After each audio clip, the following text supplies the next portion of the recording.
Olá, tudo bem com você? Que bom estarmos juntos para darmos sequência no nosso estudo do Evangelho segundo o Espiritismo, aqui na forma de Evangelho no Lar.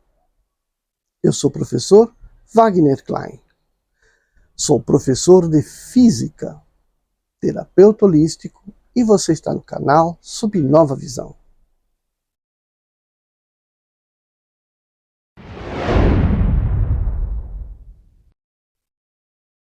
Bom, nós estamos aqui no capítulo intitulado Ninguém Pode Ver o Reino de Deus se não nascer de novo, que é o capítulo 4, tá?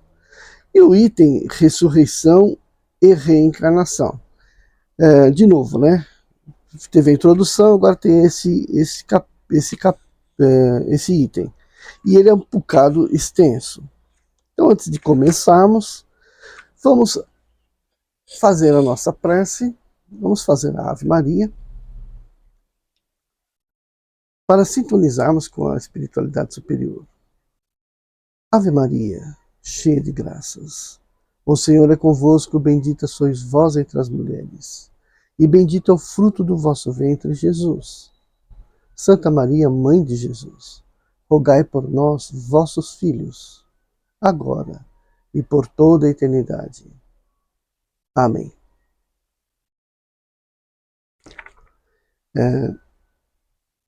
Pedimos à espiritualidade que nos acompanhe, que possa nos fluidificar essas águas, para fortificarmos nossos corpos.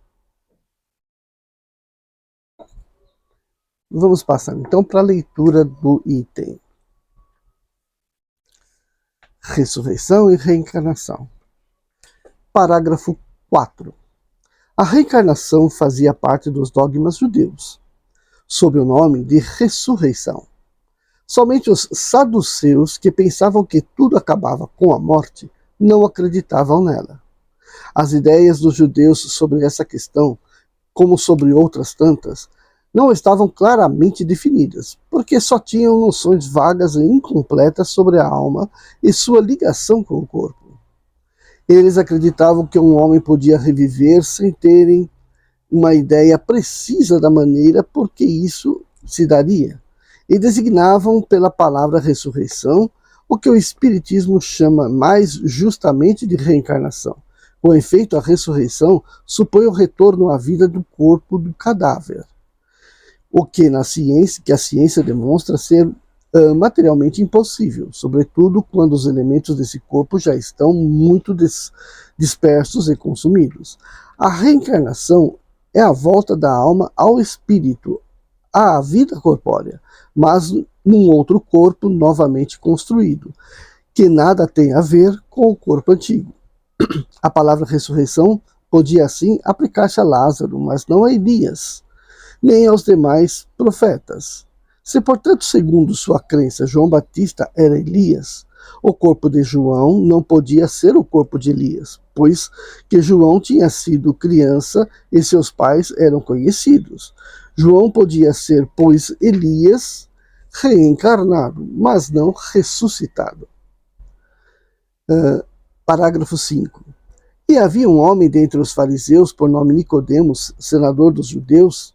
Este na noite veio buscar a Jesus. Disse-lhe: Rabi, sabemos que és mestre, vindo da parte de Deus, porque ninguém pode fazer esses milagres que tu fazes, se Deus não estiver com ele.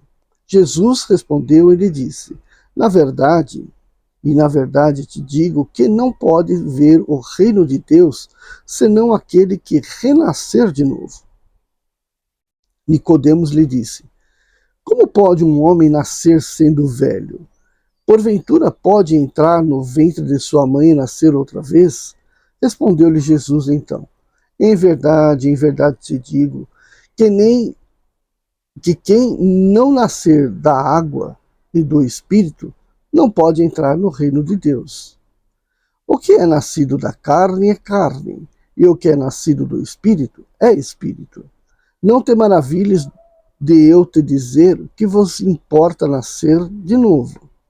O Espírito sopra onde quer, e tu ouves a sua voz, mas não sabes de onde ele vem, nem para onde ele vai. Assim é todo aquele que é nascido do Espírito. Perguntou então Nicodemos: como pode fazer isso? Respondeu Jesus: tu és mestre em Israel e não sabes essas coisas? Em verdade te digo que nós dizemos o que sabemos e damos testemunhos do que vimos. E vós, com tudo isso, não recebeis o nosso testamento, o nosso testemunho. Se quando eu vos tenho falado duas coisas terrenas, ainda assim não me credes, como creríeis se eu vos falasse das coisas celestiais? Parágrafo 6º. A ideia de que João Batista era Elias, de que os profetas podiam reviver na terra, encontra-se em muitas passagens dos evangelhos, notadamente dos acima reproduzidos. Se essa crença fosse um erro, Jesus não deixaria de combatê-la, como fez com tantas outras. Longe disso, porém, ele a sancionou com toda a sua autoridade e a transformou num princípio, fazendo a condição necessária quando disse: ninguém pode ver o reino dos céus se não nascer de novo. E insistiu, acrescentando: não te maravilhes de eu ter dito que é necessário nascer de novo. Estas palavras, se não nascer da água e do Espírito, foram interpretadas no sentido de regeneração pela água do batismo. Mas o texto primitivo diz simplesmente: não renascer da água e do Espírito, enquanto que, em algumas traduções, a expressão do Espírito foi substituída por Espírito Santo, o que não corresponde ao mesmo pensamento. Esse ponto capital ressalta dos primeiros comentários feitos sobre os evangelhos, assim como um dia será constatado em equívoco possível. Parágrafo 8. Para compreender o verdadeiro sentido dessas palavras, é necessário reportar a significação da palavra água, que não foi empregada no seu sentido específico. Os antigos tinham conhecimentos imperfeitos sobre as ciências físicas e acreditavam que a Terra havia saído das águas. Por isso acreditavam a água como o elemento gerador absoluto. É assim que encontramos na Gênese. O Espírito de Deus era levado sobre as águas, flutuava sobre as águas. O firmamento seja feito no meio das águas. Que as águas que estão sob o céu se reúnam num só lugar. Que o elemento árido apareça. Que as águas produzem animais viventes, que nadem na água, e os pássaros que voem sobre a terra e debaixo do firmamento. Conforme essa crença, a água se transformará no símbolo da natureza material, como o espírito o era da natureza inteligente. Estas palavras, se o homem não renascer da água e do espírito, ou na água e no espírito, significam, pois, se o homem não renascer como corpo e alma. Neste sentido é que foram compreendidas no princípio. Esta interpretação se justifica, aliás, por estas outras palavras. O que é nascido da carne é carne. O que é nascido do espírito é espírito. Jesus faz aqui uma distinção positiva entre o espírito e o corpo. O que é nascido da carne é carne. Indica claramente que o corpo procede apenas do corpo e que o espírito é independente dele. 9.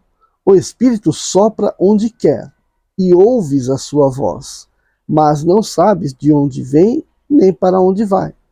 É uma passagem que se pode entender pelo Espírito de Deus, que dá a vida a quem quer, ou pela alma do homem.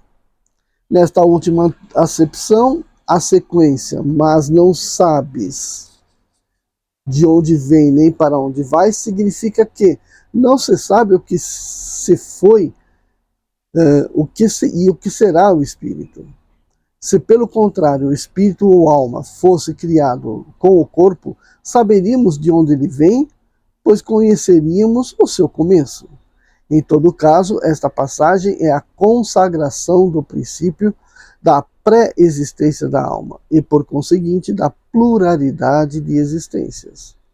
Parágrafo 10.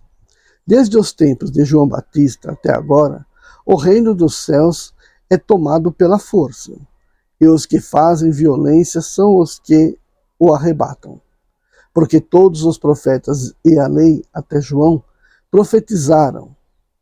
E se vós os quereis bem compreender, ele mesmo é o Elias que há de vir. O que tem ouvidos de ouvir, que ouça. 11. Se o princípio da reencarnação, expresso em São João, podia, a rigor, ser interpretado num sentido puramente místico, já não aconteceria o mesmo nesta passagem de São Mateus, onde não há equívoco possível. Ele mesmo é o Elias que há de vir. Aqui não existe figura nem alegoria. Trata-se de uma afirmação positiva, desde o tempo de João Batista até agora. O reino dos céus é tomado pela força. O que significa essas palavras? Pois João ainda vivia no momento em que foram ditas. Jesus as explica ao dizer: e se vós o quereis bem compreender, ele mesmo é o Elias que há de vir. Ora, João tendo sido Elias, no caso reencarnado, Jesus alude ao tempo em que João vivia como o nome de Elias. E até agora o reino dos céus é tomado pela força.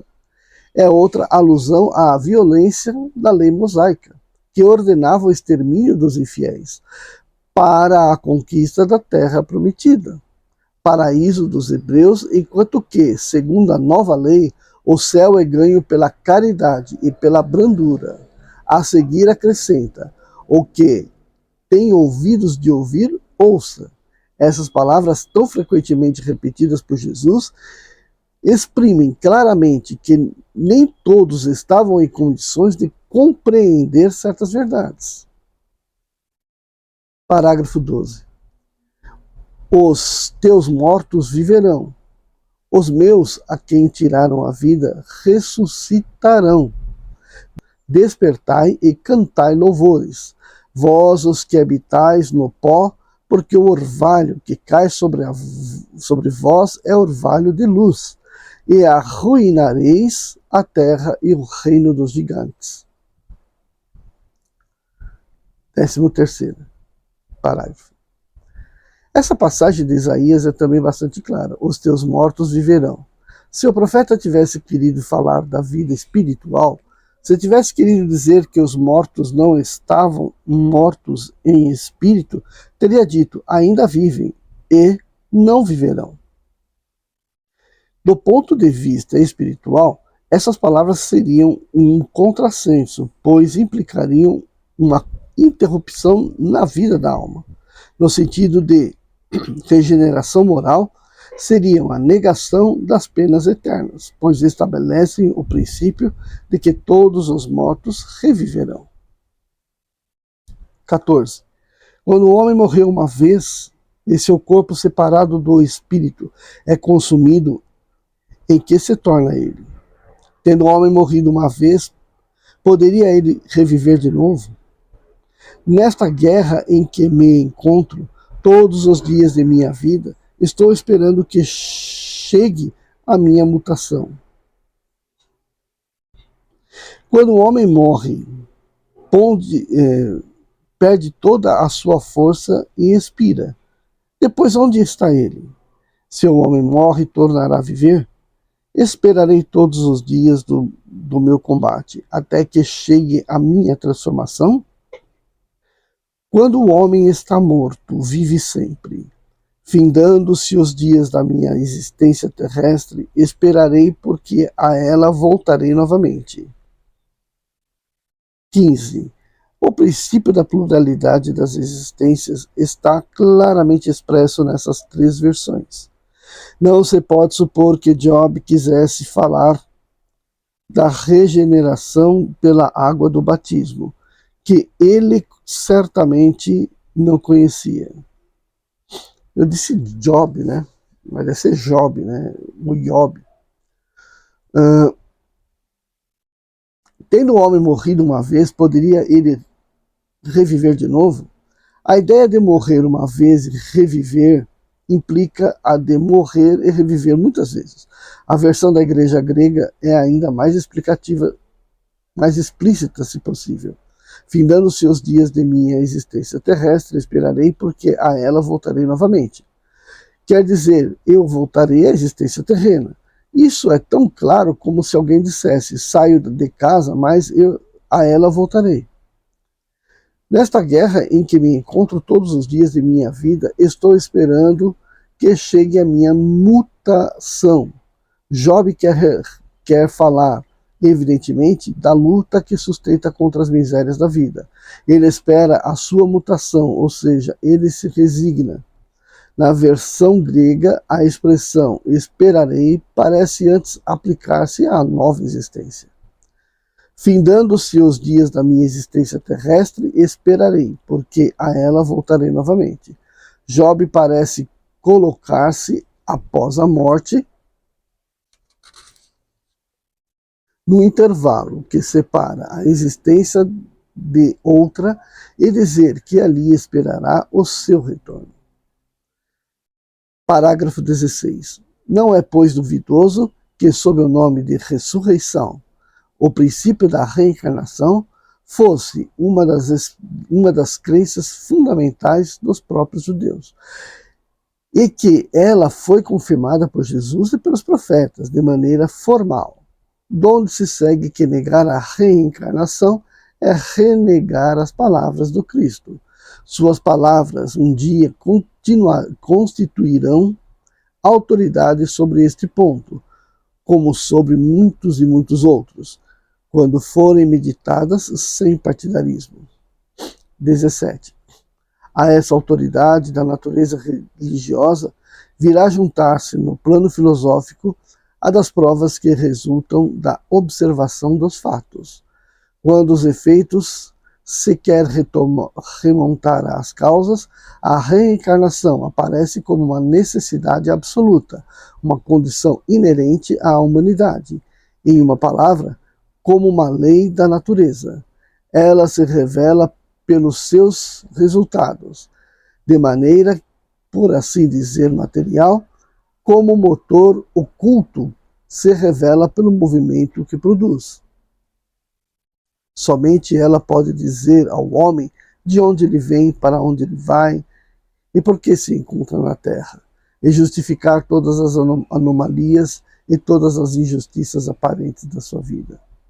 Sem o princípio da pré-existência da alma e da pluralidade das existências, a maior parte das máximas dos evangelhos são ininteligíveis e por isso têm dado motivo a interpretações tão contraditórias. Esse princípio é a chave que deve restituir-lhe o verdadeiro sentido. Então aqui a gente conclui esse item, que foi bastante extenso, né, para o Evangelho no Lar, mas aqui está se dizendo, está explicando mais ou menos o que já foi discutido no vídeo anterior, de que o que Jesus fez foi pregar a reencarnação como um processo de depuração, de aperfeiçoamento da alma, e que aquele que morre praticando alguma coisa de errado vai resgatar isso praticando o bem numa outra existência. Enfim. E aí está colocando e eles aqui estão colocando uma diferença do termo ressurreição para reencarnação, né? Porque a ressurreição, do modo como ela é compreendida hoje, ela é impossível. Aí eles falam, mas pode se aplicar a Lázaro, né? Desde que você entenda que Lázaro não tinha morrido de fato, né? Ele estava em estado letárgico. E aí, portanto, ele pôde retomar a consciência. Ou seja, Jesus promoveu a reentrada da consciência no corpo, né? de Lázaro, coisa que ninguém facilmente pode conseguir, né? Mas ele conseguiu, dado o seu alto poder, né? Tá certo? Então, a gente agradece aqui a espiritualidade por nos permitir esse estudo e entendimento mais refinado sobre os ensinamentos do Evangelho. Agradecemos a espiritualidade também pela fluidificação das nossas águas para fortalecimento dos nossos corpos. E como dá para perceber, né, eu estou me recuperando aí de um resfriado aí, e isso é muito importante.